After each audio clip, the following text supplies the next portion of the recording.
আজকে একটি uncommon recipe আপনাদের সাথে শেয়ার করব। হ্যালো ভিউয়ার্স, আসসালামু আলাইকুম। Welcome to Meghla Noor BD channel ও পেজ। আজ আপনাদের মাঝে মজাদার একটি আনকমন রেসিপি নিয়ে হাজির হলাম। আপনারা শাক তো অনেকেই খেয়েছেন। আমার আজকের রেসিপি হলো সজনে পাতা ভাজার রেসিপি। সজনে পাতা একটি অত্যন্ত পুষ্টিকর এবং ঔষধি গুণে ভরপুর একটি খাবার। এই রেসিপিটি সকলের জন্যই অনেক উপকারী। চলুন যাওয়া যাক মূল রেসিপিতে। সজনে পাতা ভাজার জন্য আমি একটি কড়াইতে তেল দিয়ে নিয়েছি 1/3 কাপ। তেলটা গরম হলে এর মধ্যে আস্ত শুকনো মরিচ ভেঙে দুটো দিয়ে নিচ্ছি। আমি শুকনো মরিচটা এভাবে কেটে নিয়েছি। এবারে আস্ত জিরা দিয়ে নিচ্ছি সামান্য পরিমাণ। এবারে তেলের মধ্যে দিয়ে নিচ্ছি স্বাদমতো লবণ। কম আঁচে লবণ, মরিচ, জিরাটাকে 1 মিনিট সময় নিয়ে ভেজে নিব। এবার তেলের মধ্যে দেওয়ার জন্য আমি পেঁয়াজ কুচি, রসুন কুচি ও কাঁচামরিচ ফালি নিয়ে নিয়েছি।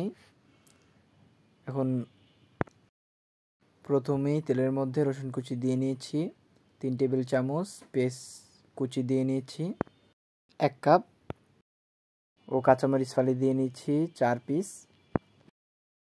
পিসটাকে নেড়েচেড়ে মাঝারি আঁচে তেলের মধ্যে ভেজে নিব 5 মিনিট সময় নিয়ে।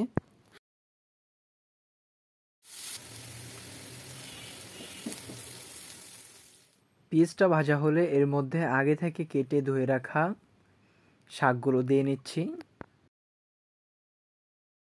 এবারে নেড়েচেড়ে ভালো করে শাকটাকে মিশিয়ে নিচ্ছি পেঁয়াজের সাথে। শাকটাকে এভাবে নেড়েচেড়ে মাঝারি আঁচে ভেজে নিব 10 মিনিট সময় নিয়ে। এভাবে অনবরত নেড়েচেড়ে শাকটাকে ভেজে নিব। শাকটা অলমোস্ট রান্না হয়ে গিয়েছে। এবারে শাকটার মধ্যে চিলি ফ্লেক্স দিয়ে নিচ্ছি 1/2 চা চামচ। এবারে চিলি ফ্লেক্সটা শাকের সাথে খুব ভালো করে নেড়েচেড়ে মিশিয়ে নিচ্ছি। তৈরি হয়ে গেল মজাদার পুষ্টিগুণে ভরপুর সজনে পাতার ভাজার রেসিপি। এখন গরম গরম পরিবেশনের পালা। সজনে পাতায় রয়েছে প্রচুর পরিমাণ ভিটামিন, খনিজ এবং অ্যান্টি অক্সিডেন্ট।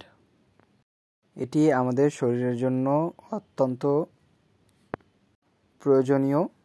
এই শাকে রোগ প্রতিরোধ ক্ষমতা বৃদ্ধি করে।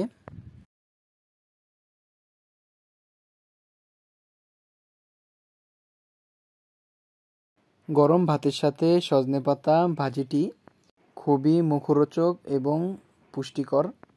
সজনে পাতা নিয়মিত খাদ্য তালিকায় রাখলে এটি আপনার স্বাস্থ্যের জন্য অনেক উপকারী হবে।